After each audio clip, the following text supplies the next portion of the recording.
মৌলভীবাজারের কমলগঞ্জ উপজেলার শমশেরনগর ইউনিয়নের বিমানবন্দর এলাকায় কেছুলুটি নামক গ্রামের সামাজিক বনায়নের ৩৮টি গাছ কর্তন করেছে স্থানীয় প্রভাবশালী যুবলীগ নেতা ও ইউকে রেস্ট হাউসের কেয়ারটেকার নিজামের নেতৃত্বে একদল বন সদস্য।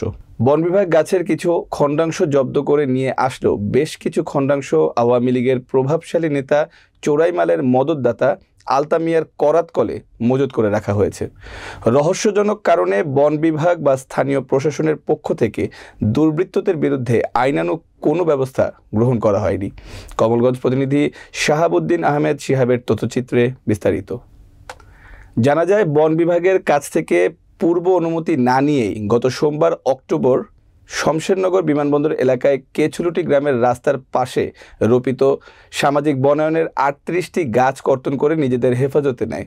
সাংবাদিকরা একাধিকবার ফোনে যোগাযোগ করার পর বন বিভাগ ঘটনাস্থলে গিয়ে গাছের কিছু খণ্ডাংশ জব্দ করে। স্থানীয় প্রত্যক্ষদর্শীরা অভিযোগ করে বলেন, কেছুলুটি গ্রামের রাস্তার পার্শ্ববর্তী সামাজিক বনায়নের গাছ কাটার অনুমতি ছাড়াই যুবলীগ নেতা নিজাম উদ্দিন, কামরান, হাসান বদিউর সহ স্থানীয় দুজন বাসিন্দা গাছ কেটে নিয়ে যাচ্ছে। স্থানীয়রা আরও অভিযোগ করে বলেন, নিজাম সহ কামরান, হাসান, বদিউর আওয়ামী লীগের রাজনীতির সাথে সম্পৃক্ত ছিলেন।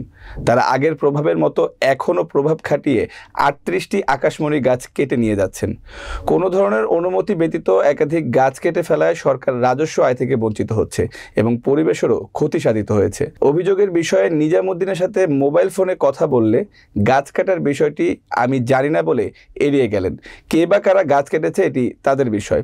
এ ব্যাপারে রাজকাঁদি বন রেঞ্জের সহকারী বন সংরক্ষক প্রীতম বড়ুয়া বলেন, সরেজমিন গিয়ে ৩৮টি কাটা গাছের গোড়া পাওয়া গেছে। এর মধ্যে ৪-৫টি গাছের খণ্ডাংশ পাওয়া গেছে, বাকিগুলো সরিয়ে নিয়েছে।